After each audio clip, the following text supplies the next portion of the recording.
Passing away of বাপু, ঠিক আছে। গল্পটা যে অথর তিনি আসলে নয়নতারা সেহগাল। তোমাদেরকে বলেছিলাম যে এগুলো মেমোরাইজ করে নেবে, কোন টেক্সট কে লিখেছে, ঠিক আছে।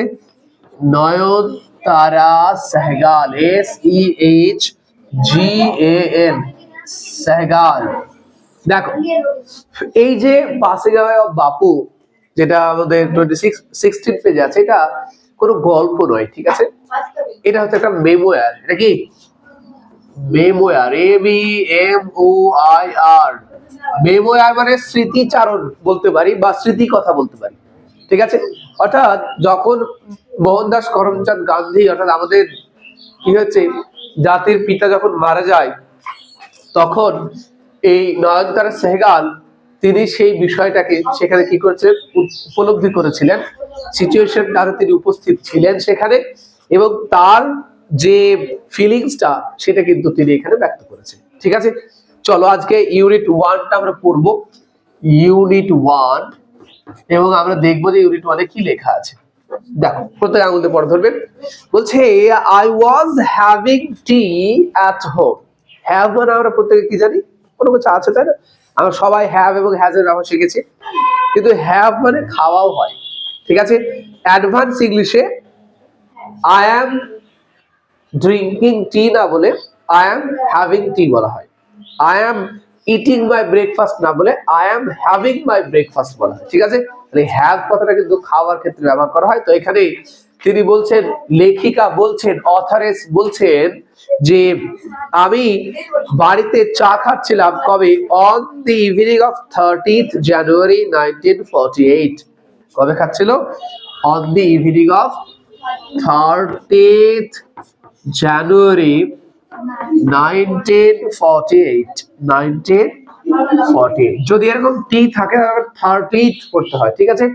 বোঝা গেল? মানে জানুয়ারি মাসের 30তম দিনের সন্ধ্যায় কবে, যে কোনো ইয়ারকে দুটো দুটো করে পড়তে হয়, 1948, তাহলে পড়বো 1948, ঠিক আছে।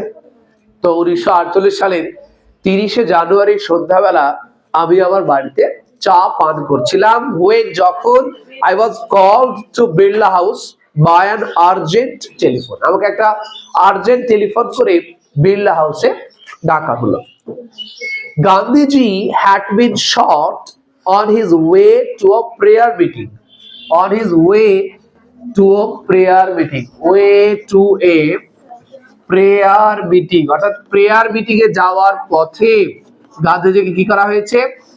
গুলি করা হয়েছে, গান্ধীজিকে শট করা হয়েছে। বোঝা গেছে? তা কি বলছে যে গান্ধীজি যখন প্রেয়ার মিটিং এ যাচ্ছিল ওয়ে টু, সেই সময় তাকে কি করা হয়েছে? শট করা হয়েছে, তাকে গুলি করা হয়েছে।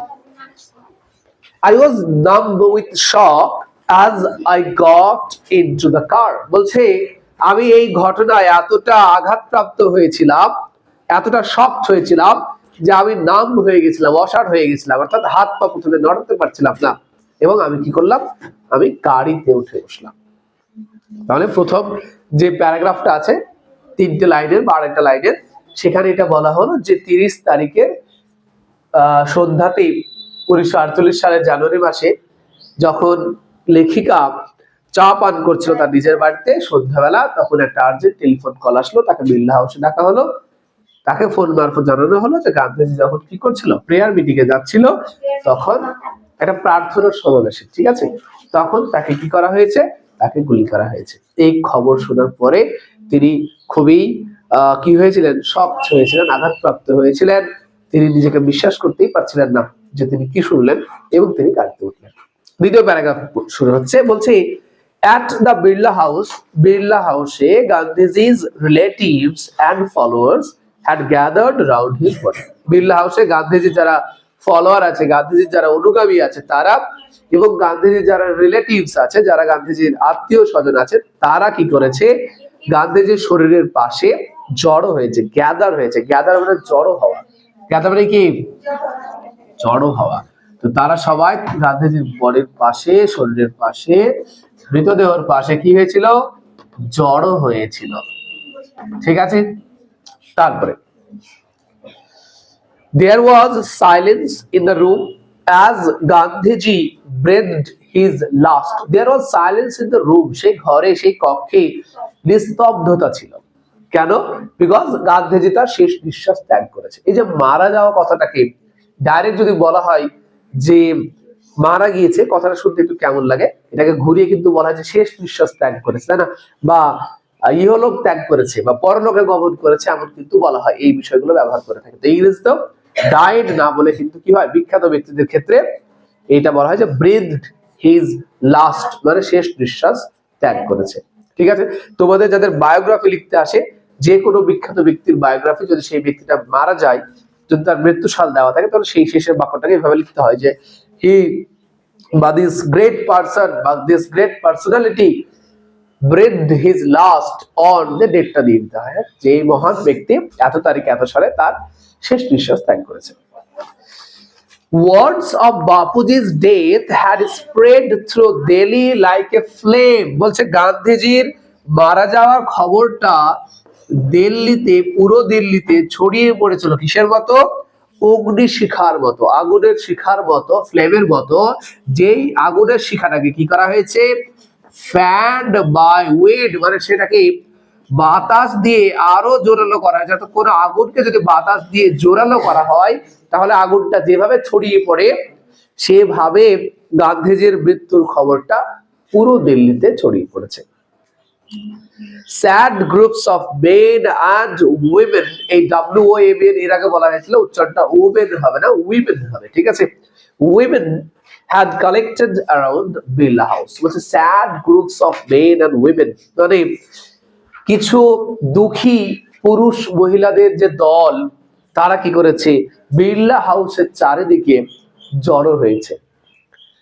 আউট অফ এভরি উইন্ডো, প্রত্যেকটা জানালার বাইরে, one could see a brown blur of faces, বলছে জানলা, যেই জানলাটাই খোলা যাক না কেন, সেই দিক দিয়ে দেখা যাচ্ছে যে কি রয়েছে, কিছু আবছা ব্রাউন বাদামি রঙের মুখ দেখা যাচ্ছে। আমাদের গায়ের স্কিনটা অনেকটাই ব্রাউন টাইপের, ঠিক আছে? তো এই যে মুখগুলো সব আবছা আবছা দেখা যাচ্ছে, সবাই বাড়ির চারিদিকে ভিড় করে রয়েছে। They did not make a sound, তারা কোনো সাউন্ড করছে না। কোনো জায়গায় এতগুলো লোক থাকলে সেখানে আওয়াজ হওয়ার কথা, কিন্তু এত লোকজন থাকার পরেও কেউ কোনো আওয়াজ করছে না। There was an unnatural silence. আর সাইলেন্সটা কেমন ছিল? আনন্যাচারাল, অপ্রকৃতিস্থ সাইলেন্স ছিল, আনন্যাচারাল সাইলেন্স। ঠিক আছে, একটা অপ্রকৃতিস্থ সাইলেন্স, কিন্তু আনন্যাচারাল সাইলেন্স ছিল। It was as if time stood still for those few minutes. লেখিকা বলছে যে মনে হচ্ছিল যেন সময় যেন সেই কয়েকটা মিনিটের জন্য, ফিউ মিনিটস এর জন্য কিন্তু থেমে গিয়েছে। এমন মনে হচ্ছিল যে সবকিছু এতটা নিস্তব্ধ, মনে হচ্ছিল যেন সেই কয়েকটা মিনিটের জন্য সময় যেন দাঁড়িয়ে গিয়েছে। তারপরে দেখো পেজ নাম্বার 17 রয়েছে, আমরা ইউনিট 1টা পড়ে দেবো না, পড়ে দেবে না? পেজ নাম্বার 17 বলছে the people were too starved to speak in the beginning. তোমাদেরকে এর আগে বলা হয়েছিল TW2 এর অর্থ দুটো হয়, একটা হচ্ছে ভেরি হয়, একটা হচ্ছে অলসো হয়, তাই না? TW2 এখানে ভেরি, এখানে কি এই TW2 আর TO2 এর ব্যবহার তোমাদের ট্রান্সফরমেশন সেন্টেন্সে আছে। ঠিক আছে, এটা তোমাদেরকে শিখতে হবে। বলছে যে the people were too starved, মানে মানুষজন এতটাই অবাক হয়ে গেছিল, to speak in the beginning, যে তারা প্রথমে কোনো কথাই বলতে পারছিল না। later, পরবর্তীতে they clamored wildly. clamored মানে হচ্ছে উচ্চ স্বরে কোনো কিছু দাবি করা। পরবর্তীতে তারা কি করলো? খুব তাড়াহুড়ো করে তারা দাবি করতে লাগলো, উচ্চ গলায় দাবি করতে লাগলো, শাউটিং, চিৎকার করতে লাগলো, and crying, এবং তারা কান্না করতে শুরু করলো। they jostled one another. jostled মানে হচ্ছে কাউকে ধাক্কা দিয়ে সামনে এগিয়ে যাওয়ার চেষ্টা। তো তারা একে অপরকে ধাক্কা ধাক্কি করতে লাগলো, কি করার জন্য? in a stampede to break into the house, মানে একে অপরকে ধাক্কা দিয়ে তারা কিন্তু কি করতে চাইলো? সেই বাড়ির ভেতরে তারা ঢুকতে চাইলো। they calmed a little when it was announced that they would be allowed to see Gandhiji before the funeral.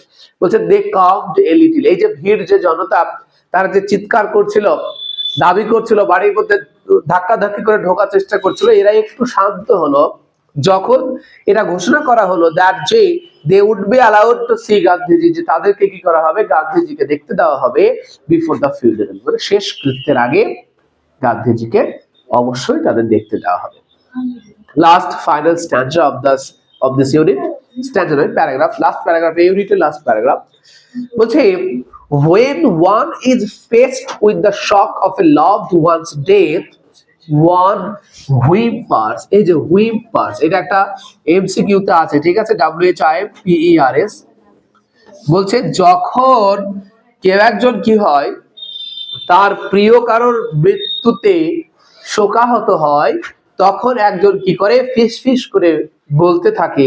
তাহলে এই হুইম্পার মানে হচ্ছে মেক্স লো ক্রাইং নয়েজেস, মানে হচ্ছে চাপা কাঁদো কাঁদো গলায় বলা, এটাকে হুইম্পার বলা হয়। কি বলে, যে what will become of me now that he has left me, বলছে এখন আমার কি হবে যে সে আমাকে ছেড়ে চলে গিয়েছে, তাহলে এখন আমাদের আর কি হবে। অনেকে কিন্তু বলে যদি কেউ মারা যায়, প্রিয় আত্মীয় কেউ, তাহলে এটা বলে যে এখন আমাদের আর কি হবে।